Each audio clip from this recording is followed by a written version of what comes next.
Yeah, I know I'm very late to the party to express my thoughts on the show, but I wanted to rewatch Kenobi to really give my insight for this long anticipated series. And I thought it was okay and frustrating at the same time. You know when Disney decided to push the Star Wars television for their upcoming streaming service Disney Plus back in 2019, I was fairly excited. A new era of Star Wars and a great breather from the films, because you know the last two didn't receive good reception. Mando Season 1, Clone Wars Season 7 Revival, yeah, it was a good time to be fucking excited for Disney Plus. Mando Season 1 aired and it was great, people loved it, I loved it. It was a space western style Star Wars show, it's something we never got in, it felt different. Then became a fan favorite, people loved Grogu. The show felt like Disney took the criticism of the sequels and decided to put their heart and soul and finally into this product. Something they should have done at the start, but better late than never. Props to these two fine gentlemen as well. Clone Wars Season 7 happened and it was fantastic. The final 4 episodes would be considered at the top of the mountain of Star Wars, alongside Empire Strikes Back. It was that fucking good. Us fans were thriving, we finally got good writing out of this goddamn franchise, and then we were in dark times, but don't worry, The Bad Batch came out and it was alright. Crosshairs and Hunter were the only two characters in the show that really had any development. But Mando Season 2 was coming out and all I can say is, it's not better than Season 1, but it was still good. But it never reached the heights of Season 1. Way too formulaic. Show was called Mandalorian, but it focused too much on Grogu. He was the star of the season, and the season was a lot of nostalgia to hide the flaws. But it did set up Book of Boba Fett, and I'll give you my 3 thoughts on this horse shit. 1, it's completely dog shit. 2, it doesn't have an identity. 3, the last half wasn't even about Boba Fett. That is one big pile of shit. That's all I'm gonna say before my brain splatters talking about that show. Now we arrive to Kenobi and all I can say, it's a very frustrating one. When you have a project that was hyped for 5 years and videos of nothing but speculation, you would expect the corporate bastards to put their heart and soul into it. Wrong. So episode 1 starts with flashbacks of the prequels because it's kind of a sequel to Revenge of the Sith, and Lucasfilm wants the audience to catch up on what happened. We immediately transition to Order 66 in the Jedi Temple and we get this unknown Jedi who's training a bunch of younglings, and then so yeah, they immediately kick us into it, which I find pretty funny as she didn't hear anything, like anything at all. No blasters, no violence, no screaming. Just another peaceful night in the temple and sudden chaos. There's a lot of shaky cam as well. I don't have a problem with it here, as it is a great portrayal of just nothing but peace and then holy fucking shit. But the shaky cam does become a major problem later on though. So Obi-Wan is a broken man that works in a meat shop. Seems like Disney loves to turn the old characters into deadbeats, but the direction makes complete sense over here. Since, you know, Kenobi's life is depressing. He lost his best friend, the order he grew up no longer exists, and Uncle Owen won't even allow him to see Luke, the boy he depends on to save the galaxy. Damn, the galaxy really threw a curveball at Obi-Wan in one fucking night. Damn. Obi-Wan has completely disconnected himself from the Force.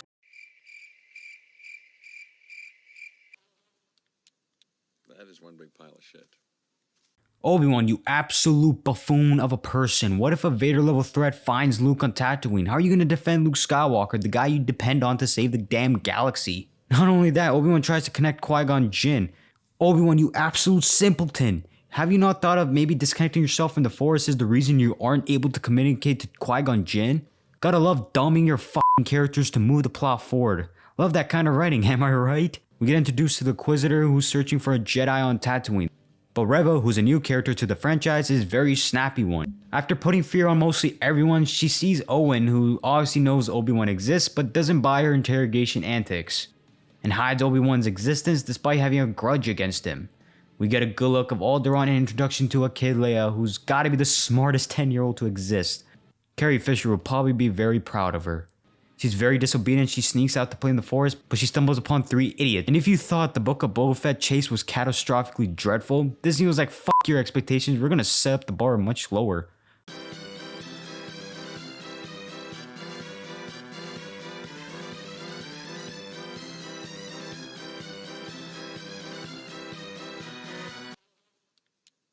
That is one big pile of shit. She gets captured, Bill goes to Tatooine and sends a message to Obi-Wan that he needs help. After putting much thought into it, realizing that Leia is a big responsibility for him like Luke, he leaves Tatooine to rescue the princess. We're off to an okay start with a couple fuck ups along the way, but we move along. Episode 2. Bail sends Obi-Wan to find Leia after tracking the location. Bail, do you not understand the responsibility Obi-Wan has for Luke? You literally discussed this. Kenobi leaving Luke is putting Luke in more danger. You know where your daughter is. Maybe send your guards, troops, hell, send a bounty hunter. Disney sure loves to make their characters incompetent to move the plot forward. Oh, brother, this guy stinks! Obi-Wan is going around the planet to find Leia. He even finds a clone trooper who's taken the butt end of the Empire's disbandment of the clone army. Pretty neat stuff, seeing the life of a clone trooper after the integration of the stormtroopers. Hell, I'd pay to see CT-333, a Star Wars story. Sign me up. Obi-Wan meets this boy who takes him to Haja, who scans people into false hope, believing he's a Jedi. Wait, didn't the Empire brainwash most of the galaxy into believing the Jedi are evil? Why are you pretending to be a Jedi when the Jedi gave a negative perception to the galaxy? What an absolute moron. Obi-Wan figures out the man is a deceiver and tells Obi-Wan that he can help him locate the girl. And Obi-Wan goes through convenient placed traps and manages to beat the absolute buffoons of kidnappers. He rescues Leia and she ends up being pain for Obi-Wan and she instantly realizes he's a Jedi. Kinda ruins the mysticism of the Jedi being this ancient relic that are forgotten cause the Empire basically erased them from the galaxy. Apparently Rev alerted Kenobi to the planet after she figured out the connection between him and Organa from the archives. Damn, that could have been a valuable source for Vader to fucking find his master as someone who he's striving to seize. That is one big pile of shit. Bounty hunters receive a kill card message to hunt down Obi-Wan Kenobi. Leia finds out that he's the reason they kidnapped her, so she decides to run away from him. Obi-Wan fails to retrieve Leia despite having many opportunities to do so. Despite being weak in the Force, probably shouldn't have disconnected himself. He saves Leia from a near-death fall. Reva is in pursuit despite Inquisitors telling her to stand down with her ambitious tactics. She finds Obi-Wan and knows Anakin is Vader. Wow, finally something interesting with their character. Wonder how this will play out. Grand Inquisitor gets stabbed, but don't worry, he survives because apparently he has 2 stomachs from outside source material. Obi-Wan is conflicted knowing Vader is alive. Now, it's a very okay episode, but hopefully it can get better in the next 4. We open up with Vader getting ready, meanwhile Obi-Wan's trying to reconnect with Qui-Gon Jinn. Obi-Wan managed to escape with Leia and goes to another planet that seems like another Tatooine. Obi-Wan is seeing images of Anakin. If there's one thing this show is doing well, is depicting the mentally broken state Obi-Wan is in. He's gone through some mad shit during that night, and the show doesn't shy away from showing that side of Obi-Wan. Wow, deconstructing a character without fundamentally breaking what's established? Cheers to that. Both Leia and Obi-Wan run into an Empire enthusiast who decides to take them to a nearest port, but they run into some incompetent stormtroopers who forget what a blaster does. You gotta love plot armor, but things go back to worse as when a convoy surrounds them. Conveniently enough, Tala disguised as an Imperial officer shoots them all. So after Obi-Wan was very lucky due to plot convenience and armor, they head to the nearest village, where she can get both of them off this world. But the Inquisitors and Darth Vader surround and barricade the entire place down. Obi-Wan witnessing Vader and oh my god, Disney murdering a child in 2022? Vader is obviously trying to draw Obi-Wan by using the Helpless. A very bold strategy. Tala and Leia take the tunnel, meanwhile Kenobi finds another way to run, probably to lure Vader out. In which he does and the two square off. Now although Obi-Wan isn't as powerful as he was before because this absolute blockhead decided to disconnect himself from the Force, and also he's still in pure shock to see his friend alive. He's still emotionally damaged, resulting in a much more dreadful combat abilities. But my god, stop with the bloody shaky cam. I can't see what the f is going on. So Vader is able to overpower his old master, but instead of finishing him, he wants to make him suffer the way he did, understandably so. But Tala helps Obi-Wan escape and Vader allows him to run? Why? Don't know. I wouldn't allow the man who caused me pain to f***ing run. Reva spots the tunnel and beats Leia to it. How did Reva know where the tunnel leads? I don't know. God, please tell me this isn't another Mando Season 2 formula. By far the worst episode. I'm not going to waste my time to break this piece of crap down, as it's your generic good guy walks into a generic facility with some bullshit security. Meanwhile, the friend is disguised in a room talking where there's absolute silence, yet no one hears. That is one big pile of shit. Reva is interrogating Leia, who's the daughter of a senator. You're pretty much breaking serious boundaries here, Reva. But she is distracted by an alarm that gives Obi-Wan a chance to free Leia. Now, although it's cool to watch, it's interesting to see how lightsabers have been nerfed drastically to the point they bounce off stormtrooper armor. Now, this is either an editing mistake or someone in the creative forgot how they fucking work. Nonetheless, a very unique shot, light in the dark premise, despite how nonsensical it is when you apply context. Tallest cop breaks free after slapping a stormtrooper and completely knocking them out. Wow, these guys have really become worthless soldiers who are there just to add to the body count. What a dog shit army. Now, if you thought that was baffling to watch, they happen to forget how blasters work. When Obi-Wan's holding them in the water, they simply run towards the man instead of firing at him, and they end up getting a big splash of water to the face. You see, fine soldier, if you simply shot your weapon at a distance, this would have never happened. Tala and Obi-Wan escape using a strategic plan. What the fuck? So no one's gonna notice the four-legged man wearing an oversized uniform? Ah, just another nothing to see here, obvious disguise. They escape from the help of resistant fighters, who one of them happens to die trying to escape, and we're somehow supposed to feel sorry. Why does this feel like another Rose sister moment? Reva was able to send a tracking beacon onto the ship so she avoids getting choked by Darth Vader. At least the final 2 episodes are above par, kinda. We open with flashbacks of Anakin and Obi-Wan training before the attack of clones. The aging looks questionable, but as a major fan of the two, this did bring a smile to my face. But what's great is every time Obi-Wan expresses a trait of Anakin's to someone, it immediately cuts back to the flashback illustrating the trait of Anakin being impatient, aggressive, and thriving for victory. Wow, nostalgia that contributes to the plot? Shocking. Reva locates the Resistance compound where they're taking refuge and deploys a cannon alongside with stormtroopers. And piss off with the fucking shaky cam, I can't see shit. I don't see any themes being presented, so there's needless shaking. Just fuck off with that. So droid Leia carries apparently was hacked and barricade the doors by hacking into the power supply. Leia, who's small, is able to reach the system and fix it and reprograms the droid from being evil. Shocking the droid didn't zap her, but oh well, I guess. Kenobi wishes to speak with Reva, who's now the new Grand Inquisitor. And we learn that she was at the temple when Anakin slaughtered the Jedi, and she's been plotting to reach the ranks to get close to him and kill him to avenge the people he killed. Now, although they finally do something with the character, there are conflicting morals here. You claim to be avenging your friends, but you hang those who you're trying to avenge. You interrogate the innocent. You possess conflicting morals here, Reva. I can give you many points of where you had the chance to kill him. Anywho, the Empire breaks and we get the usual stormtroopers are too incompetent to aim their fucking blasters and shaky cam because we can't get enough of that, you know?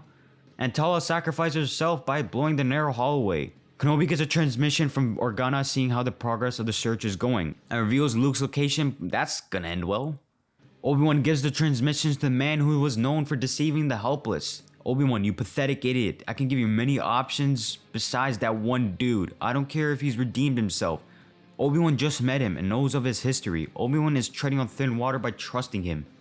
But don't worry, he drops it anyway. And Obi-Wan is able to talk Reva out of the situation, but Vader arrives and tears the ship apart. But gotcha, there's another ship. Now, where was this ship? I have no clue. Reva is sneaking up behind Vader, but fails to kill him because no shit. And we pretty much get this one-sided fight, like very one-sided.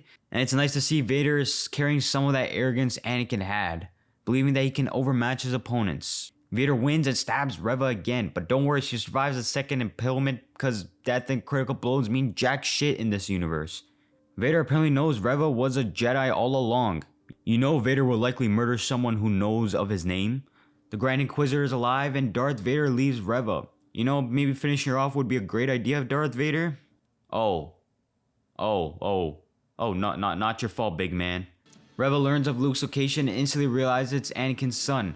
How? I have no clue. She just took a wild guess, I'm afraid, despite having no evidence besides Tatooine and Obi-Wan protecting the boy.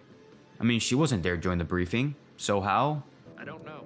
Piss off. The Empire is in pursuit of the ship because the hyperdrive is broken, and the Empire becomes so shit they forgot they have TIE fighters. The script needed another draft. I'm telling you right now. Obi-Wan takes another ship, meanwhile they fix the other one, and lures Vader to a planet that has no personality. They begin to fight and the choreography is much better, but still hard to follow because of the shaking. God damn it. And Obi-Wan manages to bring down Vader to his knees and slashes Vader's helmet. And it's by far the best scene in the entire show.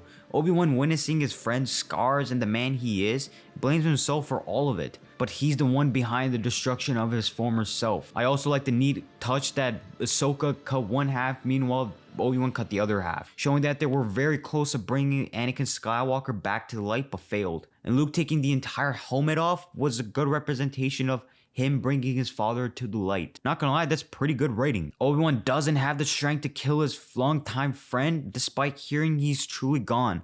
Obi-Wan calls him Darth, filling the question why he doesn't call him by his full name during their fight in New Hope. And Vader does a Kenobi scream of his own. While this was going down, Reva is having a tough time to kill Luke Skywalker. Obi-Wan senses this and surprisingly reaches just in time, but Reva doesn't have the guts to fall in the same path as Anakin. Oh, and she knocks out Luke so he doesn't see a lightsaber, truly baffling to watch. She turns good, Obi-Wan says hello there and visits Leia and basically gives her wisdom and tells her how her mother was. To fix the plot hole in Return of the Jedi, Vader stops his quest to find Obi-Wan after speaking with Darth Sidious, and we finally hear that Imperial music. Obi-Wan is riding on Tatooine and finds Qui-Gon Jinn. Now, although it was a great moment, it was led by ill decisions by Obi-Wan to get him to this point. And that's it. That's Kenobi. It's very frustrating to see a show directed by someone you put your entire life savings on to create something truly beautiful and story driven. But we get characters dumbed down for the sake of moving the plot forward, major questions that will likely be answered in a $30 novel because that's what the current Star Wars media has come to. My excitement for innovation in Star Wars has gone down drastically. Should I even care on what they do? It's clear the greedy bastards who are probably laying down on their bed full of money don't. So why should I? This show felt cheap, soulless, rushed. Hell, the Inquisitor headquarters looked so bland compared to the one in Fallen Order. Now, if this show was about Obi-Wan's struggles mentally, I'd be down for that. Instead, we got an extended capture and rescue, which was my major gripe of Mando Season 2. Nothing innovating whatsoever. When you get behind the scene news on what was the real approach for the show, it's baffling on how they planned their universe. No shit, this felt rushed, unprepared, because the TV series wasn't their original approach. Now, am I blaming Deborah Chow for this? Absolutely not, because she's done amazing work beforehand. And the evidence is there that behind the scenes issues and crappy writers are responsible for such abomination. Now, I can say that it's better than Book of Boba Fett, but that's not saying much because the show didn't even know who its main character was. Reva had a great concept, but conflicting 2 stories in 30-minute 6 episodes trying to implement an entire arc, it's gonna be rushed to the bare bone. It's clear she was implemented to have her own show without caring about the current one they're trying to tell.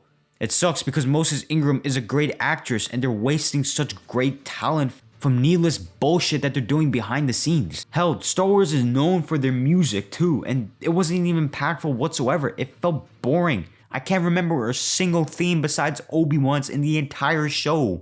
Obi-Wan shouldn't have been frustrating to watch. It needed to be great, and sadly it isn't. It will be very disingenuous of me to claim that the show is great or even good. And my expectations for Star Wars is at an all-time low as they're heading to a direction where too much isn't good.